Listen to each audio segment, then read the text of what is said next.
t'a identifié. Alors que sur toi, il y a une grande promesse. Il y a une vie abondante sur ta vie. Il y a une grâce sur ta vie. Mais l'ennemi t'a identifié de manière négative pour t'abattre, pour te détruire, pour t'ensommer, pour te freiner. Alors que la grâce qui est sur toi, elle est grande. Il y a une lumière forte sur ta vie. Normalement, tu es né pour diriger comme quelqu'un qui a une entreprise et tu gères tout un monde. C'est cette grâce-là qui est sur toi. Et cette étoile a été identifiée quand tu avais 16 ans. Quand tu avais 16 ans, il y a eu un sacrifice qui a été fait au bord de l'eau. Au bord de l'eau. C'est un rituel qui se fait à une année. C'est-à-dire que c'est comme une fête de génération. C'est comme une fête de génération. Et quand cette période arrive, tout le monde va au bord de l'eau. Et je vois des personnes. Mais la plupart, c'est des femmes. Je les vois en train de faire ce rituel. Je les vois en train de faire ce rituel. C'est là que ta vie a été identifiée. Et c'est là que ta vie a été bloquée. C'est là que ta vie a été enterrée. C'est là qu'ils ont fermé ton étoile. Mais Dieu me dit ce matin, il va te libérer.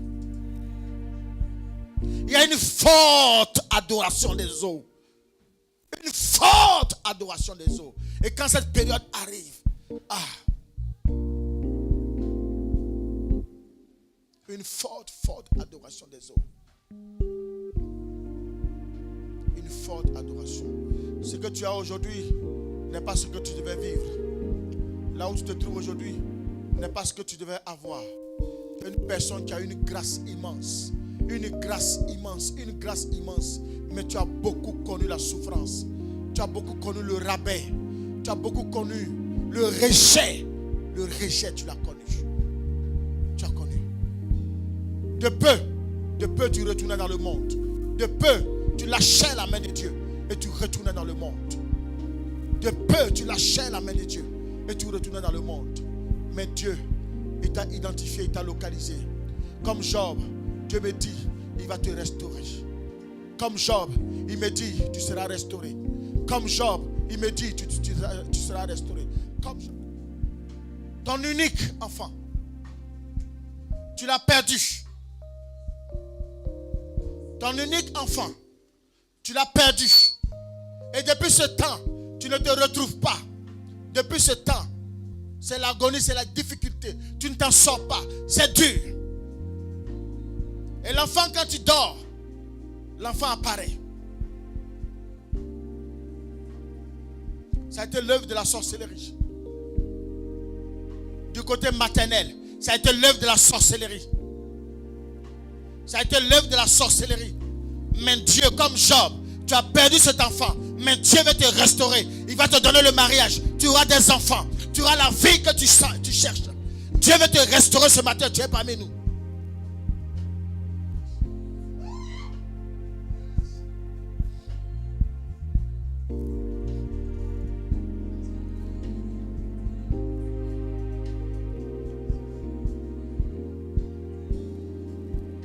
Il est le Dieu tout-puissant. Il est l'alpha et l'oméga. Lui qui appelle à l'existence ce qui n'existe pas. Lui qui fait toutes choses en son temps. Le temps de la douleur s'arrête maintenant. Le temps de l'agonie s'arrête maintenant. Oui. Femme, je restaure tes entrailles maintenant. Femme, je te rends féconde ce matin. Femme, tu es ma joie, tu es ma gloire. Femme, tout ce que tu as perdu, tu le regagnes ce matin. Femme,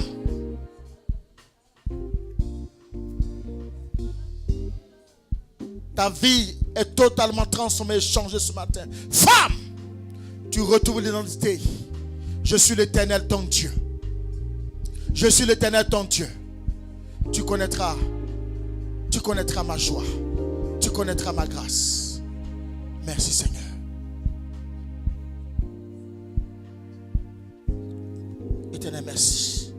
restaure la paix. Éloigne-la, Seigneur, de cet esprit. Éloigne-la de cet esprit, Seigneur. Merci, Jésus. Autrefois, tu avais une vie prospère. Les affaires marchaient. Autrefois, l'entreprise fonctionnait très très bien. Autrefois, tu avais beaucoup d'argent. Autrefois,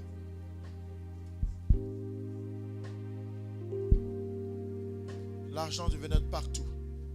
Mais ces derniers temps, les portes ont commencé à se fermer. Les portes ont commencé à se fermer. Tu as commencé à ne pas voir. La vie que tu menais, la vie abondante que tu menais, elle n'est plus là. Et depuis le temps, tu t'interroges. Depuis le temps, tu poses des questions à Dieu. Depuis le temps, tu te poses la question de savoir si Dieu est vraiment réel dans ta vie. Et tu as envie de reculer. Tu ne reculeras pas. Parce que Dieu a signé aujourd'hui le décret de ton élévation. Tu as connu le rejet. Tu as connu la moquerie. De peu, tu as failli connaître la mort. Mais Dieu t'a épargné. Et ce matin, tu es parmi nous. Dieu veut te libérer. Il veut restaurer tes affaires. Il veut restaurer tes finances. Oui. Il y a des dettes sur toi.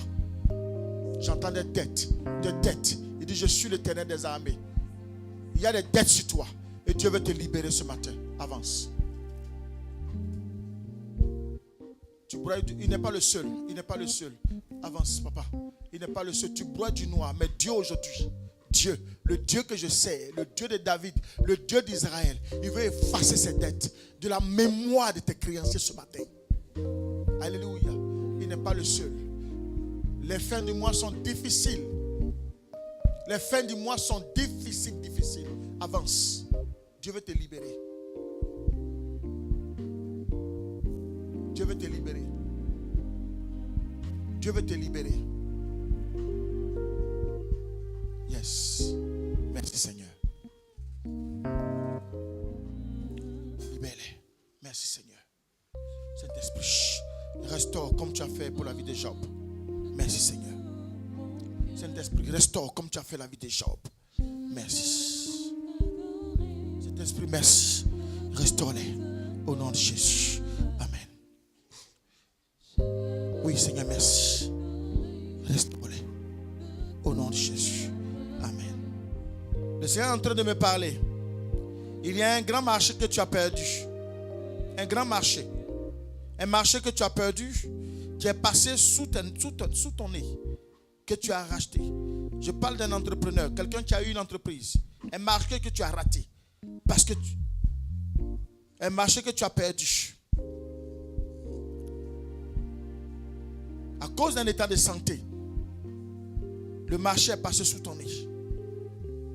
Mais mon Dieu est en train de me dire, si tu relances encore l'appel d'offres, tu seras débordé des marchés. Tu vas signer de grands contrats. À partir de ce matin, plus rien ne passera. Tout passera entre tes mains.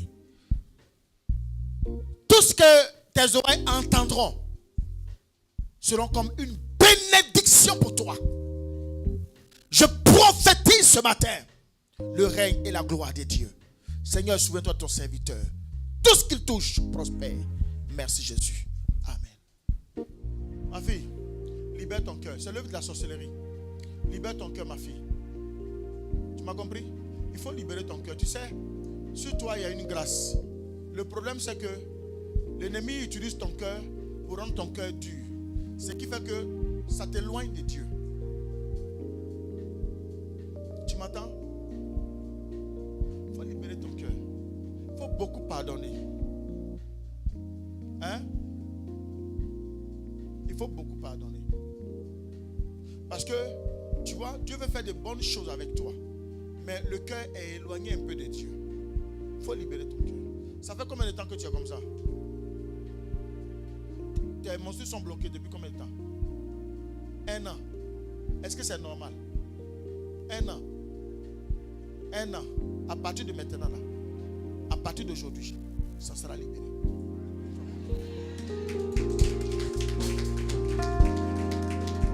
Je t'en prie. Il faut libérer ton cœur. Ma fille, il faut libérer ton cœur. Il faut libérer ton cœur. Laisse la rétribution des méchants à Dieu. Ne fais pas ton parade, ma fille. Non. Un enfant de Dieu, regarde, j'ai parlé des épreuves. Ma fille, pardon. Ma fille, il faut faire ce travail avec elle. Si ce n'est pas Dieu là, comment il va faire savoir que tu es comme ça? C'est Dieu qui fait ça, non? Mais il dit en même temps, il me montre l'état de ton cœur. Il faut libérer ton cœur. Quand tu vas libérer ton cœur, tu seras une femme heureuse. Une femme bénie. Il y a trop de rancœur en toi. Ça là, ça t'éloigne de Dieu. Ma fille, je te dis la vérité. Il y a trop de rancœur. Tu prends tout à cœur. C'est pas bon. Saute un peu.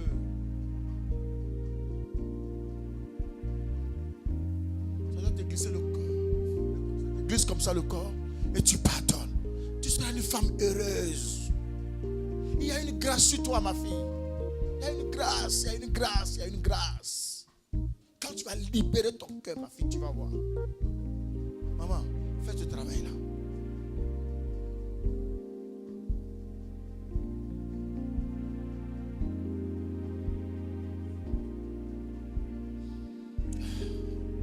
Mets-toi à genoux, ma fille.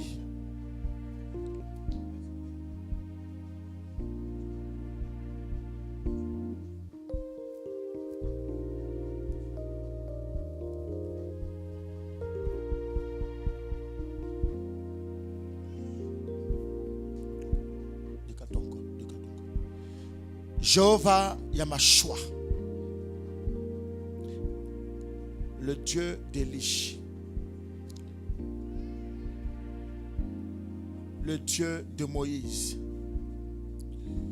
le Dieu d'Israël, Dieu de Jacob, comme la femme qui perdait le sang, elle, le fonctionnement, Seigneur, de ce qu'elle est une femme s'est arrêté. Et la Bible dit, Seigneur, quand cette femme a touché ton pan, Père, elle a été guérie. Nous touchons ce matin, Père, le pan de la vie de ta femme, Père, de ton enfant ce matin. Je prophétise que maintenant, Seigneur, elle devient une femme normale, Seigneur. Que ce mal disparaisse définitivement. Qu'elle revienne dans ce lieu. Et qu'elle témoigne que tu es Dieu. Merci Jésus. Amen. Est-ce que tu peux? Le thème de ce matin, c'est qu'est-ce qui nous motive à suivre Jésus? C'est acte 2, n'est-ce pas? Donc, le dimanche dernier, on a vu acte 1, ce qui nous motivait à suivre Jésus, n'est-ce pas? Et le dimanche dernier, nous avons compris que, en fait, le peuple d'Israël ont suivi Jésus parce que Jésus avait fait le miracle du pain, n'est-ce pas? C'est ça? Donc cette fois-ci, quand ils ont encore vu Jésus, ils ont dit, voilà, on va te suivre. Et comme Jésus les connaissant, Jésus leur a dit, vous là, je sais pourquoi vous me suivez. Amen. Vous ne me suivez pas parce que j'ai fait des miracles ou je fais des prodiges. Mais vous me suivez parce que j'ai fait le miracle du pain. Donc, le fait de me suivre là, c'est par rapport au pain. Amen. Donc, tout ce que vous êtes en train de faire autour, je connais votre plan. N'est-ce pas? La Bible dit, vous me suivez dans Jean chapitre 6, verset 26. On ne va pas lire. Vous me suivez parce que vous avez mangé du pain et vous avez été rassasiés. Amen. Alors, ma question est la suivante. Je vous l'ai posée en partant chez vous à la maison, afin que ce soit une interrogation véritable, à savoir, qu'est-ce qui nous a amené à Jésus? C'est ça, quelle est la motivation réelle qui fait que nous sommes chrétiens? Qu'est-ce qui nous motive réellement? Est-ce le pain? Est-ce nos bénédictions? Est-ce réellement une recherche perpétuelle d'une transformation? Alléluia. Gloire à Jésus. Est-ce que nous venons parce que nous voulons être bénis? Ou nous sommes venus parce que nous voulons être transformés afin que nous soyons aussi un canal de transformation pour les autres? C'est la question que chacun de nous doit se poser. Amen. Et ici, je veux mettre de l'ordre. Parce que beaucoup, comme enfants de Dieu, nous marchons aujourd'hui dans le désordre. Comme nous marchons dans le désordre, Dieu ne nous bénit plus. Nous sommes là, nous sommes des potentiels de grâce. Il y a des potentiels de grâce sur nous. Mais comme pour Dieu, ce n'est pas un Dieu de désordre. Il y a l'ordre dans notre manière de marcher. Alors, Dieu ne nous bénit pas. Alléluia. Alléluia. C'est vrai ou pas? Amen, amen. Donc, il faut comprendre que nous devions avoir une marche cohérente par rapport à ce que Dieu veut de nous. Et la Bible dit dans Matthieu chapitre 5, verset 8, on va pas lire. Heureux ceux qui ont le cœur pur, car ils verront Dieu. Amen. Ceux qui ont le cœur pur, car ils verront Dieu. Voir Dieu n'est pas la vue physique, non. Voir Dieu n'est pas la vue physique, non. Voir Dieu n'est pas la couleur, non. Voir Dieu, c'est de voir sa vie prospérer. Sa vie élevée. Parce que Dieu, c'est un Dieu d'élévation. Alléluia. Notre Dieu, il ne rabaisse pas. Il prend du bas pour te faire remonter. C'est ça notre Dieu. Donc logiquement, nous devons ressembler à des personnes qui ont sur la vie une élévation. Mais comment avoir cette élévation étant en Christ, étant enfant de Dieu? Nous devons marcher dans le désordre ou pas? Mais quel est le désordre dont parle la Bible aujourd'hui? Il y a un qui prend Matthieu 6, verset 33. Je vais vous expliquer aujourd'hui pourquoi est-ce que nous sommes dans un désordre. Alléluia. Recherchez d'abord le royaume des cieux. Recherchez d'abord le royaume des cieux. Et la justice de Dieu. Et tout cela vous sera donné en plus. Amen. Alors, est-ce que quelqu'un a une lecture contraire? Oui, mon fils. Oui. Cherchez premièrement le royaume et la justice de Dieu. Et toutes ces choses vous seront données par-dessus. Très bien. Ça, c'est aussi une autre version. C'est bien. Je vais arriver à conjuguer certaines versions pour que nous comprenions la simplicité de la lecture ou de ce que je vais expliquer. Amen. Alors, moi, j'ai une version Semeur qui dit: faites donc du règne de Dieu et de ce qui est juste à ses yeux votre préoccupation. Est-ce que vous voyez un peu? Là, je reprends. Faites donc du règne de Dieu et de ce qui est juste à ses yeux votre préoccupation. Amen. Faites donc du règne de Dieu, mais le règne de Dieu n'a de valeur que dans la vie d'un enfant de Dieu. Si la terre était informe et vide, est-ce que Dieu a un règne? Non. Il a un règne parce que ce règne-là est sur un enfant de Dieu. Alléluia. Alléluia. Donc ici, vous allez comprendre que beaucoup d'enfants de Dieu font l'inverse. Je suis chrétien, je suis motivé, j'ai une vie chrétienne parce que je suis motivé par les bénédictions de Dieu. Alléluia. Parce que pour moi, l'essentiel, c'est que je sois béni. Est-ce que c'est ça? Alléluia. Regardez un peu. Ce qu'il faut savoir. Une vie chrétienne motivée par les bénédictions de Dieu vous détourne de l'essentiel. Amen. Ça détourne un enfant de Dieu de ce qui est la grâce de Dieu sur sa vie, qu'on appelle règne. Le règne est sur toi. Mais tu ne sais pas que toi-même tu as un règne de Dieu. Alléluia. Pourquoi? Parce que tu fais l'inverse des choses. Tu inverses. Amen. Je vais prendre un exemple simple. Nous allons dans une boutique. Et il y a une promotion dans la boutique. On te dit, si tu arrives dans la boutique et que tu achètes 5 bananes, tu auras en même temps un poisson. Amen. Toi, tu arrives dans la boutique, tu dis, tu veux le poisson. Et après, tu veux la banane. Est-ce que le boutiquier va te donner? Tu arrives, il dit, pour que je puisse t'accompagner avec un poisson, il faut m'acheter 5 bananes. Amen. Mais toi, tu viens, tu dis non. Moi, je fais comme je veux. J'achète d'abord, je viens, je prends d'abord le poisson, et puis les 5 bananes me suivent. Le boutiquier te dit non, tu ne fais plus partie de la promotion. Est-ce que vous voyez un peu? Voilà comment des enfants de Dieu sont disqualifiés sans le savoir. Alors qu'il y a la grâce de Dieu sur vous. Cherchez d'abord le royaume des cieux. La Bible dit et sa justice. Et tout cela vous sera donné par-dessus tout. C'est ça les préoccupations. Mais si on se focalise sur nos préoccupations, sur nos besoins pour Dieu, on a tout faux. Alléluia. Alléluia. Alors, quel est l'essentiel? Normalement, selon ce que Matthieu 33, 6 nous dit, Matthieu 6, 33 nous dit, quel est l'essentiel de la vie chrétienne? Alléluia. Avoir une relation d'intimité avec Dieu. Avoir une relation d'intimité avec Dieu. Ton intimité avec Dieu, c'est ta fidélité dans tout ce que tu fais. Alléluia. Ton intimité avec Dieu, c'est l'obéissance à la parole. Ton intimité avec Dieu, c'est faire l'œuvre avec amour, sans condition. Alléluia. Ton intimité avec Dieu, c'est d'abord être placé, d'abord placer Dieu à la première place de tout ce que tu fais.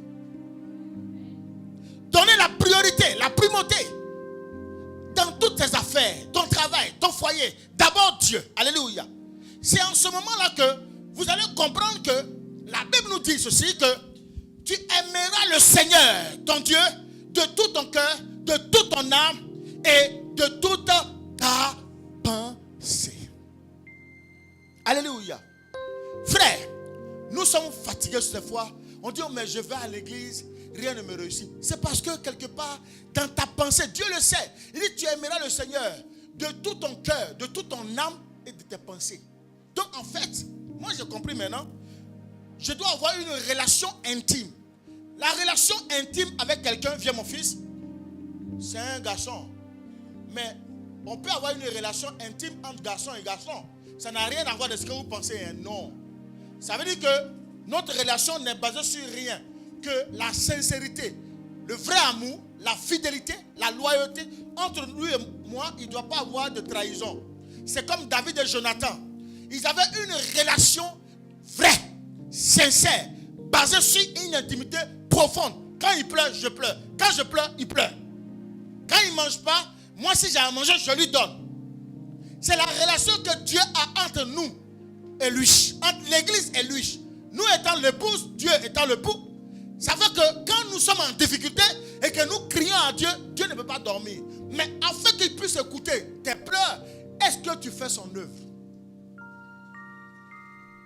Est-ce que tu l'as mis en priorité dans tes affaires?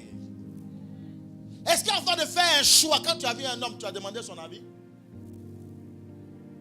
Est-ce que pour même aller faire un travail, où tu sais que le travail là, va occuper ton temps à ne pas venir servir Dieu, est-ce que tu as demandé son avis?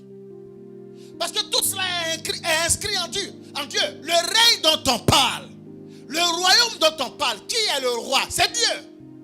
Qui est le père de l'or et l'argent? C'est Dieu. Il a la clé du trésor. Amen.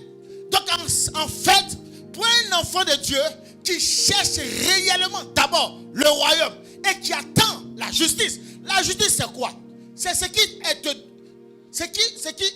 de droit à toi. Ça c'est la justice. Mais le plus important, c'est la gloire.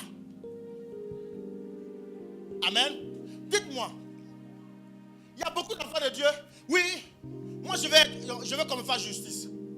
Tu dors tu as 5 enfants. Et un 5 enfants en France ici, c'est un 4 pièces à peu près. C'est ça non? C'est un 4 pièces, voire même un 5 pièces. C'est ça non? Ok.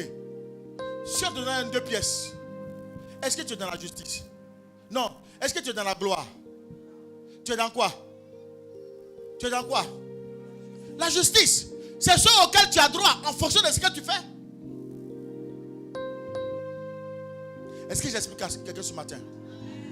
Par contre, la gloire, elle n'est pas limitée La gloire, c'est quelque chose d'immédiat. C'est-à-dire que c'est la grâce.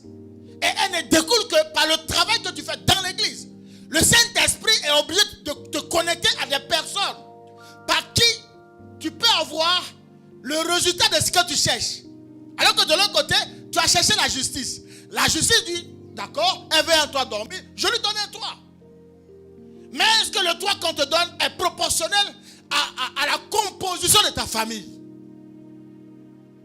C'est pour ça que la Bible dit, cherchez premièrement le royaume des cieux et la justice. Tout cela vous sera donné par-dessus tout. Alléluia. Nous confondons les choses. Lisons, quelqu'un lit Matthieu 22, 37. Tout à l'heure, nous allons comprendre. On va comprendre. On va prendre un exemple qui va nous donner beaucoup d'inspiration, qui va nous donner à réfléchir. Matthieu 22, 37. Je lis la parole dans Matthieu 22, verset 37. Jésus lui répondit. Tu aimeras le Seigneur ton Dieu de tout ton cœur, de toute ton âme et de toute ta pensée. Verset 38. Non, c'est bon. Tu aimeras. Je vois, ce qui est le plus important de ça, il y a 3 éléments. Le cœur, l'âme et puis quoi? La pensée. Ça, c'est la composition de l'être humain. Le diable, c'est ce qu'il regarde et c'est ce qu'il mélange. Quand il mélange ton cœur, il mélange tes pensées. Il mélange ton cœur, il mélange ton âme. Donc finalement, l'âme n'est pas bénie, le cœur n'est pas béni, la pensée n'est pas bénie, et tu tournes en rond et tu vis de frustration en frustration. Tu es frustré de voir les autres bénis. Tu es frustré de voir les autres en une grosse voiture. Tu es frustré de voir les autres être mariés. Oui, depuis que moi je suis arrivé là, c'est les gens seulement. Moi j'accompagne les gens pour être mariés. Mais c'est normal. Parce que tu ne cherches pas le royaume des cieux. Tu as mélangé les choses. Tu dis d'abord mariage et ensuite l'œuvre de Dieu. C'est comme tu es béni, tu as le travail, tu es béni, tu as l'argent. On te paie chaque fin du mois. Toi tu dis c'est pas suffisant parce que tu as des charges. Moi mes charges d'abord avant Dieu. Dieu dit d'accord. Les charges là, il va t'envoyer les charges.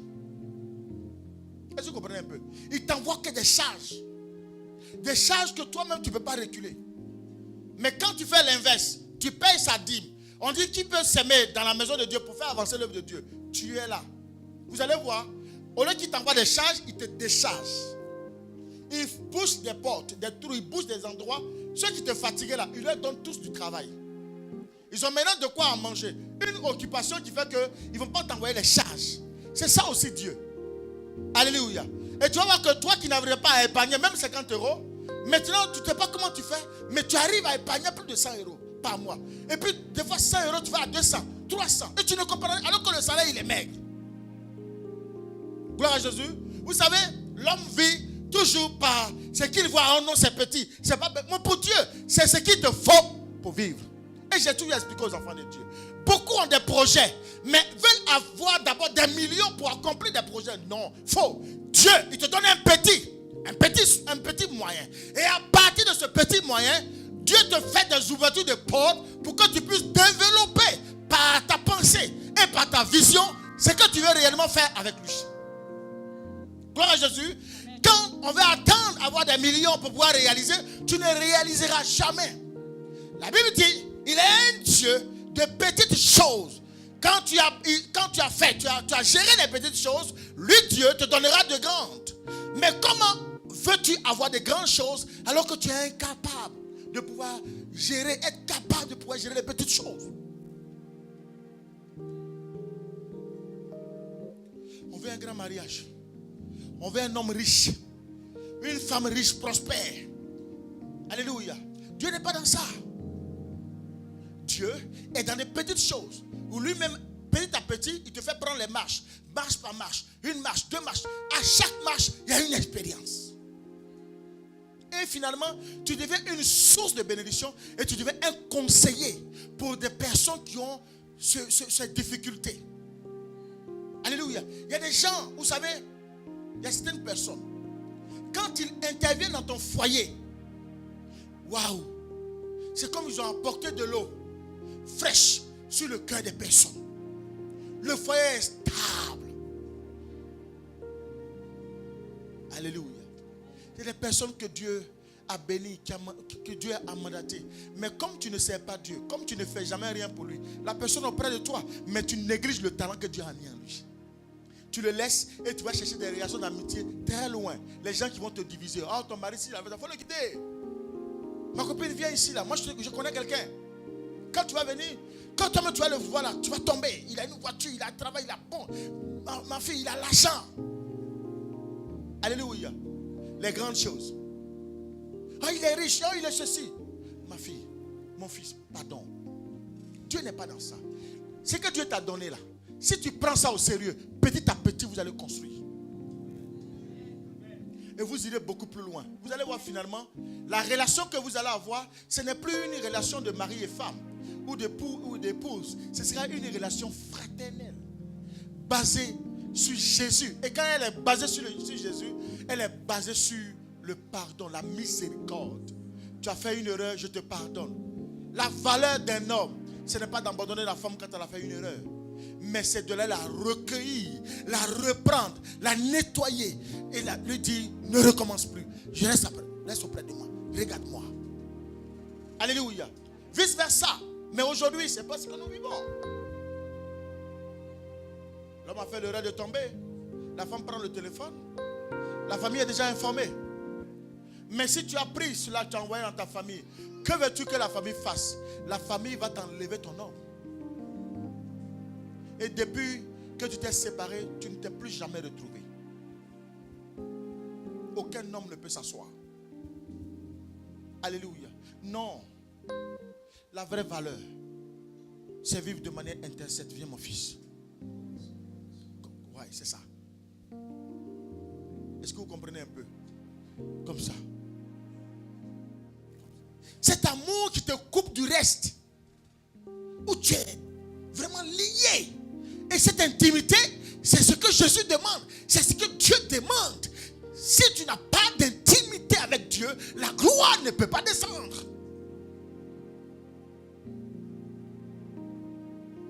L'intimité, je te connais, tu me connais. La Bible dit, les brebis reconnaissent la voix du maître. Le maître reconnaît la voix de ses brebis, n'est-ce pas? Quand une brebis qui est en intimité, dites-moi, quand on met plusieurs enfants ici, on vous met derrière la porte là, et puis les enfants pleurent, vous n'avez pas reconnaître la voix de votre enfant?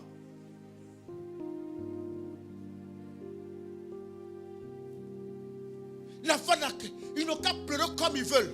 Même que quelqu'un triche sur la voix de l'enfant, je dis non, ça c'est pas mon enfant. Vous savez pourquoi?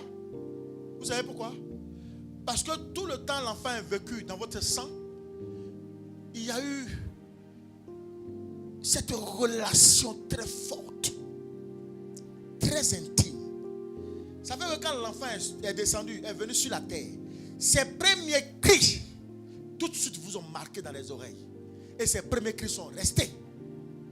Même bébé, nourrisson.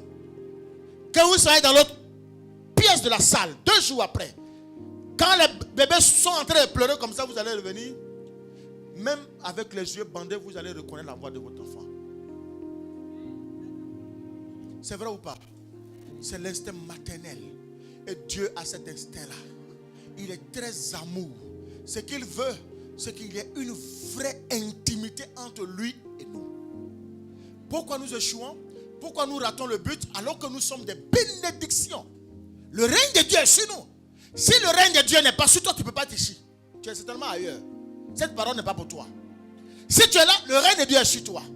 Mais pourquoi est-ce que la gloire ne provoque pas les écus des cieux afin que le miracle que tu attends depuis puisse s'accomplir? C'est parce que, afin de Dieu, pardon, moi je n'ai pas le temps, je vais d'abord chauffer.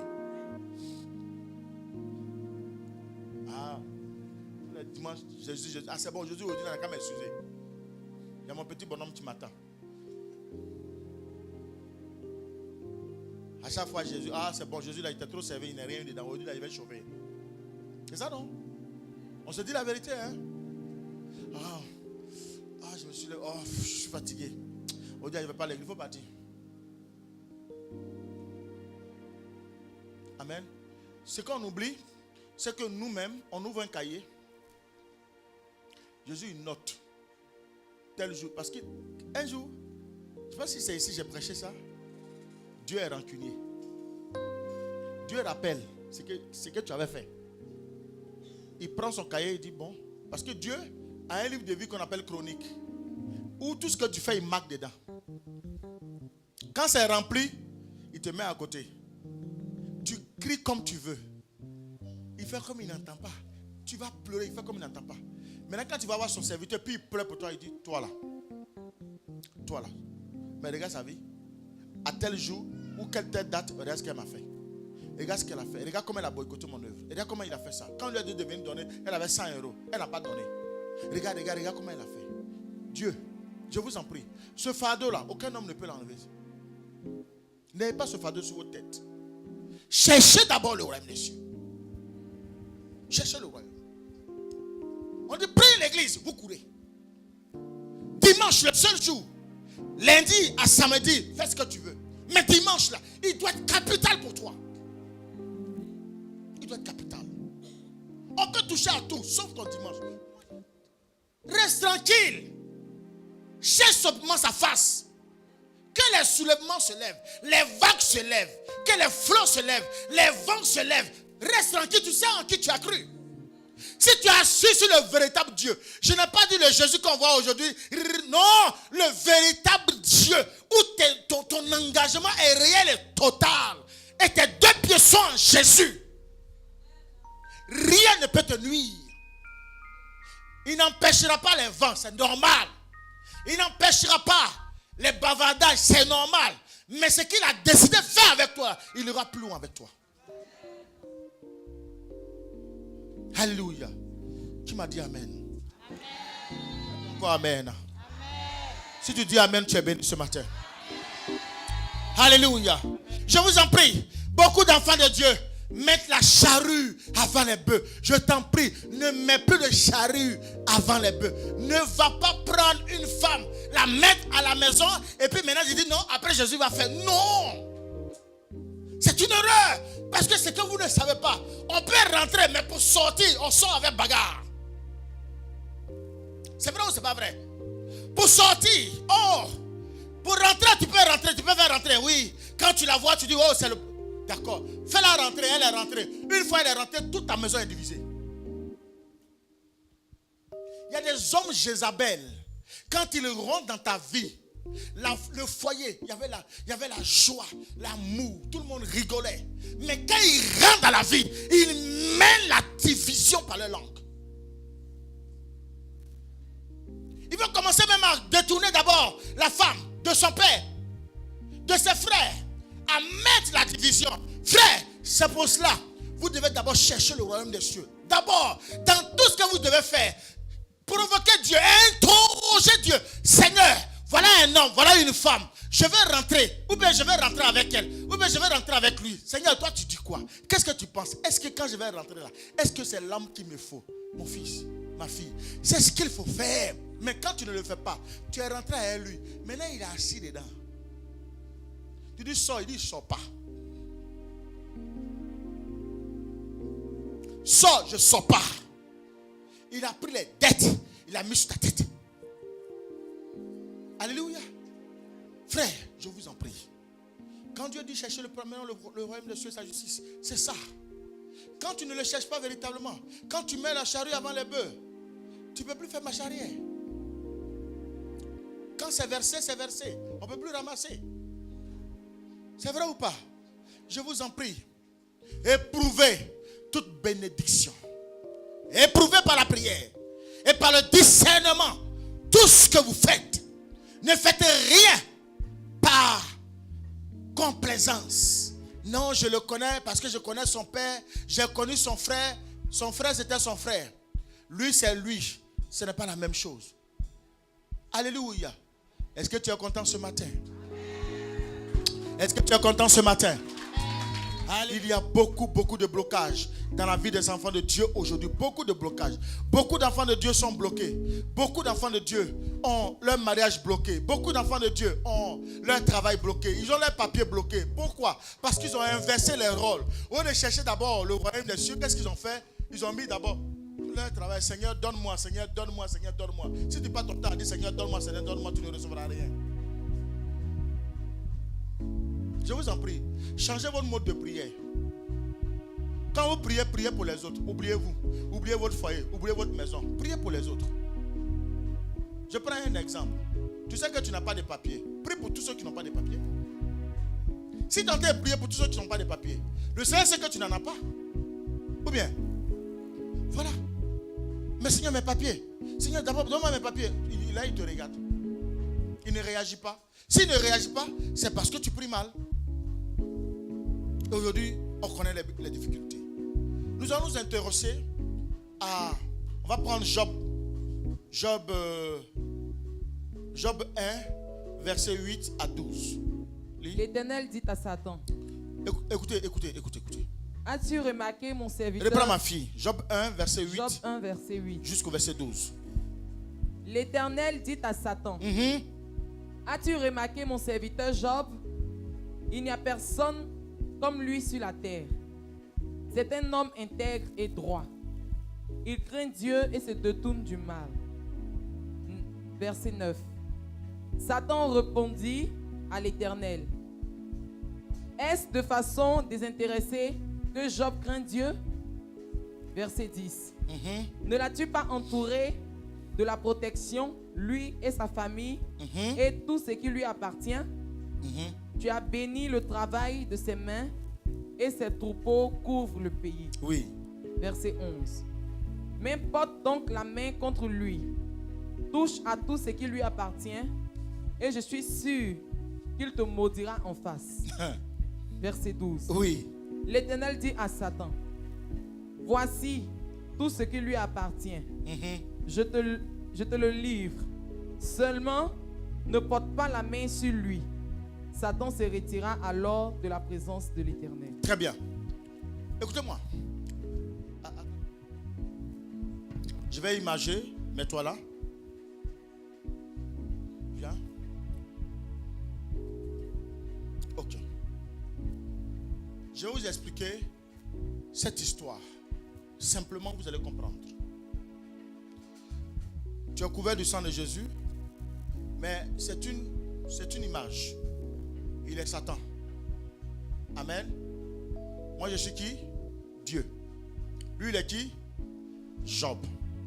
Amen. Ok. Reprenez tranquillement, tout doux, au fur et à mesure, l'histoire. Je vais vous l'expliquer. Vous allez comprendre la puissance qui est dedans. L'Éternel dit à Satan. L'Éternel dit à Satan. As-tu remarqué mon serviteur Job? Attends un peu. En fait, Satan est venu se promener sur la terre. C'est lui qui est là. Il est venu se balader sur la terre. Maintenant, après sa balade, il était de passage et il rencontre Dieu. Quand il a rencontré Dieu, Dieu dit, ah, Satan, comment tu vas? Satan dit, je vais très bien. Il dit, mais tu viens d'où? Il dit, je viens de la terre. Il dit, ah bon? Il dit, oui. Il dit, mais tu as vu mon serviteur Job? Satan répond, oui, je l'ai vu. Par la suite, il n'y a personne comme lui sur la terre. C'est un homme intègre et droit. Regardez un peu. Qui est en train de parler? C'est Dieu. Qui est en train de parler? Qui est en train de parler? Très bien, Dieu. Là, ce n'est pas encore Satan qui parle. Non. Ah, tu l'as vu? Il dit oui, je l'ai vu. Il se porte bien. Il dit non, mais Dieu fait maintenant quoi? Les éloges. Job. Un homme comment? Intègre. Intègre. Et comment? Et droit. Et droit. Amen. Continue. Il craint Dieu. Il craint Dieu. Et se détourne du mal. Et n'aime pas le mal. Ça, en fait, c'est le CV de qui? Job. Donc, Dieu a dressé le CV de Job à qui? À Satan. Comprenez cette histoire aujourd'hui. Pour qu'elle soit une fois pour de bon connue. Et vous allez voir, ça vous fait du bien.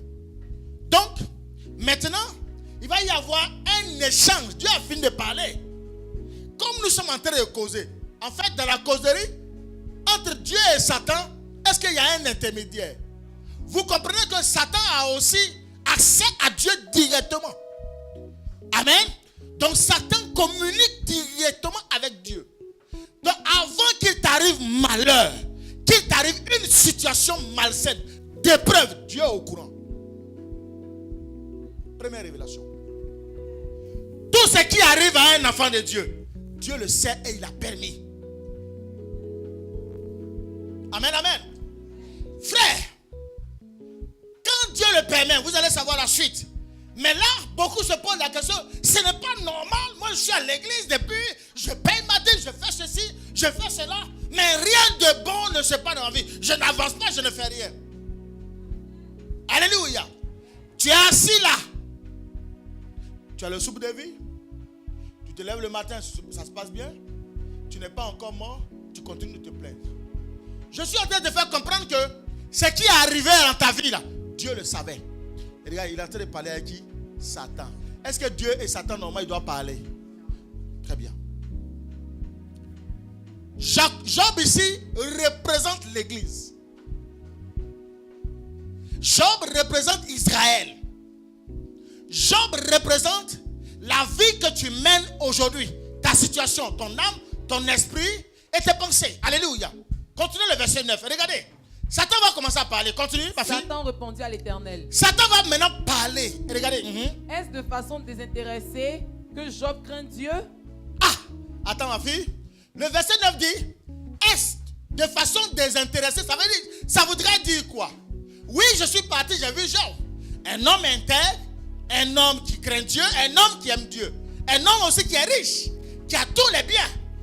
Mais est-ce que, par hasard, Dieu, ou, c'est ça, hein? On en a parlé. C'est toi qui parles maintenant, et celui qui est en train de parler, est-ce que par hasard, tu crois que c'est pour rien que ce Job-là est attaché à toi? Le mot désintéressé, c'est ça. Est-ce que c'est pas parce qu'il a des intérêts à toi? Donc en réalité, pour Satan, Job, il est intègre, il est droit par rapport à ses biens pour que Dieu continue toujours à couvrir ses biens, à protéger ses biens. Est-ce de manière désintéressée? Donc en fait, vous voyez ce que Satan est en train de faire. Satan est en train de tordre l'esprit de Dieu. Aïe. Est-ce que je parle à quelqu'un? Satan est en train de faire quoi? Il est en train de tordre, c'est-à-dire il est en train de manipuler Dieu.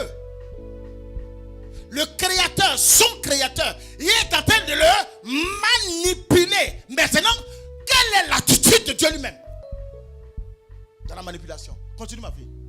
Ne l'as-tu pas entouré de ta protection, lui, sa famille et tout ce qui lui appartient? Regarde la manipulation. Qu'est-ce que Satan est en train de citer? Ta protection là. Dieu Satan dont tu dis qu'il est droit là. Mais attends, tu crois qu'il est droit pour rien? Tu crois qu'il t'aime pour rien? Tu crois qu'il est intègre pour rien? C'est parce que, est-ce que c'est pas parce que tu as protégé sa famille, ses enfants? Est-ce que c'est pas parce que tu as protégé ses biens? C'est pas pour ça que tu es auprès de, il est droit? Mais il faut toucher à ça. Continue ma fille, on va arriver. Tu as béni le travail. Écoutez-moi bien. De ses mains. Continue ma fille. Tu as béni le travail de ses mains. Tu as béni le travail de ses mains. Et ses troupeaux couvrent le pays. Tu as béni le travail de ses mains et ces troupeaux-là. C'est un éleveur. Ça couvre tout le pays. Continue. Mais porte donc la main contre lui. Essaie, tu vas voir. Alléluia. Ça c'est Satan. Tu es en train de convaincre Dieu à tuer ou à détruire qui? Job. Est-ce que vous voyez un peu la relation Dieu et Satan? Il est en train de convaincre Satan. Il convainc Dieu pour que Dieu laisse. Quitte-la comme ça. Il dit bon d'accord, j'ai compris. Maintenant vas-y. Amen. Hein? Des fois vous vous plaignez trop. Oui, c'est pas normal les épreuves qui m'arrivent là. C'est pas normal, ma vie est comme ça depuis que je ne suis pas marié. C'est pas normal depuis que je suis en France, je n'ai pas de papier. C'est pas normal, c'est pas normal. Je suis en train de t'expliquer aujourd'hui que ce que tu vis là, Dieu le sait. Ce que tu traverses là, c'est Dieu qui a ouvert la porte. Amen. la vie que tu mènes et que tu ne vois pas qu'elle est droite et que tu vois que la vie elle est bizarre aujourd'hui là, Dieu est au courant, il le sait. Amen. Continue ma fille.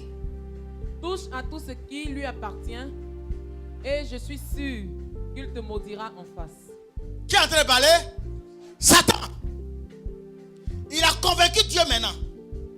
Il dit, tout c'est bien. Tu as béni l'œuvre de ses mains, tu as béni son troupeau, ça couvre tout le pays. Il faut toucher à ça, tu vas voir. Donc en fait, il a bouleversé le sentiment de Dieu par rapport à qui? À Job. Et il lui dit, toi tu crois qu'il t'aime ce gars-là? C'est comme les gens qui viennent avec leur bouche dans tes relations, dans tes affaires, dans tes projets. Et il vient, il commence à raconter, il commence à manipuler tout le monde autour de toi. Au final, tu ne comprends plus rien. En fait, c'est le véritable Satan qui est là, qui se met comme l'ange de lumière et qui va utiliser la Bible pour te convaincre ou pour convaincre ton mari ou ta femme, pour convaincre ceux-là même qui devaient financer, pour convaincre ceux-là qui devaient t'aider dans ton mariage. Et tu ne comprends plus. Le jour, avant le mariage, tout le monde était d'accord. Le jour du mariage, tu vois personne. Alléluia. Gloire à Jésus. Comprenez une chose. Tout ce qui se passe autour de toi, Dieu est au courant. Ne crois pas qu'il ne sait pas. Quand tu soupires, il sait. Quand tu pleures, il sait. Quand tu es heureux, il sait. Amen. Il a envoyé Satan. Continue ma fille. L'Éternel dit à Satan. Oui. Voici tout ce qui lui appartient. Je te le livre. Seulement, ne porte pas la main sur lui. Satan se retirera alors de la présence de l'Éternel. Ok. Maintenant, je voudrais poser la question à l'église. À votre avis, pourquoi Satan s'intéresse tant à la motivation réelle de Job? À votre avis, pourquoi il a permis qu'il y ait la manipulation? Il a permis la manipulation comme ça là. Pourquoi Dieu se détourne de Job? Au point que Dieu dise, ok, maintenant j'ai compris. Tu m'as parlé. Il a utilisé quoi? La parole. La parole qui est vie là. Il a utilisé la même parole pour convaincre Dieu. Pour donner l'accès. Donc vous comprenez que Dieu étant au milieu. Dieu, voilà Israël, voilà Satan. Et je suis Dieu. Touché. Alléluia. Et je suis Dieu. Si je quitte là, Satan arrive, il a accès à Job. C'est pas ça? Mais tant que je suis là, est-ce que Satan peut avoir accès à Job? Comprenez que les épreuves que tu vis, Dieu a fait ça. Mais pour quelle raison? Il y a une raison. C'est pas parce que Dieu a abandonné Job. Mais regardez derrière, au verset 12, il lui a dit, prends tout, mais ne porte pas la main sur lui. C'est ça, non? Ne touche pas à son. Donc en fait, Dieu, quand il te met dans une épreuve, c'est pour t'enseigner deux choses. Mais pas derrière, pendant l'épreuve, tu ne mourras pas. Tu auras tout ce qu'il faut. Ne pas toucher à son âme voudrait dire ce qu'il te faut pour manger, pour vivre, l'existentiel là. Tu auras ça. Tu auras un toit pour dormir. Tu auras un travail. Mais pour être élevé, tout dépend maintenant de Dieu. Nous avons le peu, l'existentiel. Mais pour que on sente vraiment que la gloire de Dieu est sur nous là, ça dépend de Dieu. Et là maintenant, il va rechercher deux éléments. Un, le premier. Est-ce que tu es un enfant d'adorateur ou bien tu es un opportuniste? Les opportunistes, c'est ceux-là qui profitent de la situation. Qui viennent en Jésus ou bien en Dieu parce que, donc c'est ce que Satan a démontré à Dieu. Lui, là, quand tu vas le chauffer tout de suite là, il va t'abandonner. C'est un opportuniste. Il faut qu'il y ait une preuve pour justifier que entre l'amour qu'il y a entre maman Nyeketine Martine et moi là, elle est réelle. Oui, il est réel. S'il n'y a pas de preuve là, Martine Nyeketine, je ne peux pas justifier qu'elle m'aime réellement. Donc Dieu est quitté pour qu'il y ait l'épreuve. Dans l'épreuve, deux éléments. Pardon. Est-ce que Job est vraiment intègre? Première question. Est-ce que Job est venu en Christ, il est intègre À quoi c'est bien comme Satan lui a dit? Deuxième question. Est-ce que ce matin j'ai parlé à un enfant de Dieu? Vous allez vous rendre compte que la même situation se passe dans nos vies. Mes enfants, soyez bénis. On peut acclamer le Seigneur pour leur vie. Satan, qui est Satan, il pose de telles interrogations. La réponse est simple. Il s'interroge sur deux situations. À savoir, est-ce que tu aimes réellement Dieu? Par un amour vrai? Ou bien est-ce que tu es venu en Jésus parce que tu veux te marier? Donc, en fait, Dieu s'interroge. Ou bien Satan a titillé Dieu pour que Dieu cède afin de savoir quelle est ta vraie identité. C'est l'identité d'un enfant de Dieu qui le qualifie. Si tu n'as pas une bonne identité en Christ, tu ne peux pas aller loin. Si tu es de ceux-là, les opportunistes, ah non, je crois qu'on dit, beaucoup le disent, hein, à l'église, là, quand tu vas là-bas, tu te maries vite. Donc je vais chercher une femme à l'église. Parce que quand tu prends une femme chrétienne, elle est comme ça. Mais les femmes du monde, là, elles te fatiguent l'esprit. C'est ça, non? Donc en fait, ils ont ça dans leur esprit et puis ils viennent. Maintenant, c'est un plan aussi que Dieu met en place pour les gagner. Quand ils viennent, finalement, tout le monde est joli. Il a l'embarras du choix, il ne sait plus qui prendre. C'est-à-dire quand il a vu la sœur, le dimanche où il est venu, le dimanche qui a suivi, il y a une vague de sœurs qui n'est pas venue. Donc la vague de sœurs arrive. Et il regarde la vague de sœurs. Il dit, le choix qu'il a fait là, vraiment, là, c'est bizarre. Hein? Et puis le lendemain, il est là encore. Il y a une deuxième vague encore qui arrive. Et finalement, il est là, il dit, bon, finalement, je vais faire quoi? Je suis ici, je suis là. Pour ne pas qu'on dise que je suis faux, je vais m'intéresser, je vais regarder d'abord. Bon, maintenant, je vais m'intéresser au pasteur. Là, il a joué maintenant. Et quand il s'assoit au pasteur, il s'intéresse au pasteur, la parole qui sort maintenant vient dans son cœur comme une très bonne sémence. Ça vient et ça enlève les idées noires. Et il s'assoit, il devient un enfant de Dieu. Alléluia.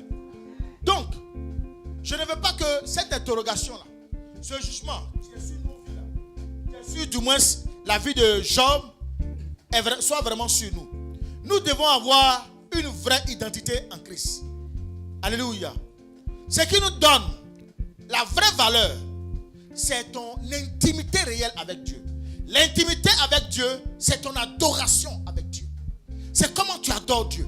Alléluia.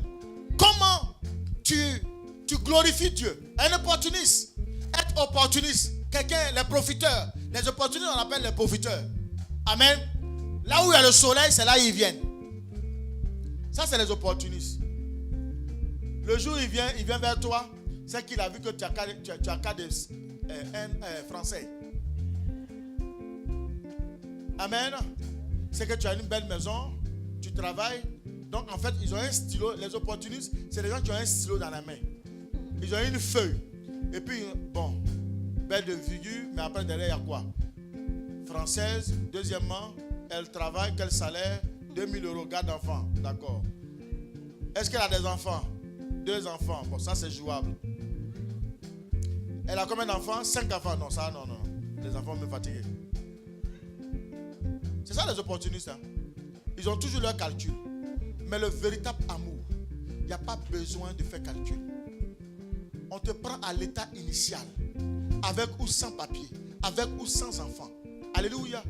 Gloire à Jésus.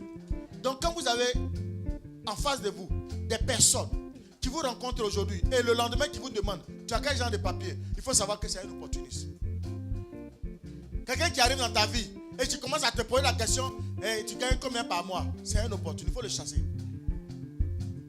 Alléluia. C'est des personnes qui ne t'arrangent pas. Parce que vers la fin, ce qu'il avait vu là, s'il n'y en a plus, il va quitter. Il va aller vers quelqu'un d'autre. Le véritable amour, c'est celui-là qui ne juge pas. C'est celui-là qui ne se vante pas. C'est celui-là qui ne regarde pas à ce que la personne a. Alléluia. C'est ça, c'est le véritable amour. Et ce que Dieu veut, c'est que l'Église soit vraiment amoureux de lui. Amen. Souffrir pour l'autre. Et vous savez, Job avait tout perdu. Et sa femme, et ses biens, il a tout perdu. Mais qu'est-ce qui va changer la valeur de Job. Et puis Satan va avoir tort. Lisons un peu rapidement. Prenez Job 42. Job 42, yes, c'est ça. Job 42, à partir du verset 10. L'Éternel rétablit Job dans son premier état. Quand Job eut prié pour ses amis, et l'Éternel lui accorda le double de tout ce qu'il avait possédé. Très bien, on va s'arrêter là. La Bible dit quoi? Quand Job fut prié pour qui? Ses amis. Pour ses amis. Qu'est-ce qui a fait que Dieu a rétabli Job? C'est parce qu'il a prié pour ses amis. Mais prier pour ses amis voudrait dire quoi? Il a manifesté l'amour à l'égard de ses amis. Ce qui déclenchera ton bonheur, ce qui déclenchera ce que tu cherches, c'est quand tu vas déclarer l'amour réel pour le prochain. Job n'allait jamais être rétabli dans son premier état s'il restait toujours Job dans son orgueil. Il a eu toutes les raisons pour même maudire Dieu. Sa femme lui a dit maudis ce Dieu-là. Il a refusé. Il est resté comme un intègre. En fait, ce que Dieu avait qualifié comme CV de Job, il a justifié ça dans Job 42. Parce que Job, au final, qu'est-ce qu'il a fait? Il priait maintenant pour ses amis. C'est lui qui est devenu le pasteur. Commence à devenir le pasteur de ta famille. Dans ton entourage, il faut prier. Donne à manger aux gens. Ouvre ta porte. Ta porte est trop fermée. Deuxièmement, ta main là, quand tu mets dedans, ça ne sort plus. Il y a un trou là-bas. Il faut commencer à donner. Alléluia. Il n'y a pas un serpent dans ta poche. Il faut enlever le serpent qui est dedans. Il faut commencer à ouvrir tes paumes. La Bible est claire. Job a commencé à prier. Dieu l'a restauré. Tout ce qu'il avait perdu, il lui a donné dans son premier état. Qu'est-ce que tu attends de Dieu depuis? Tiens-toi debout.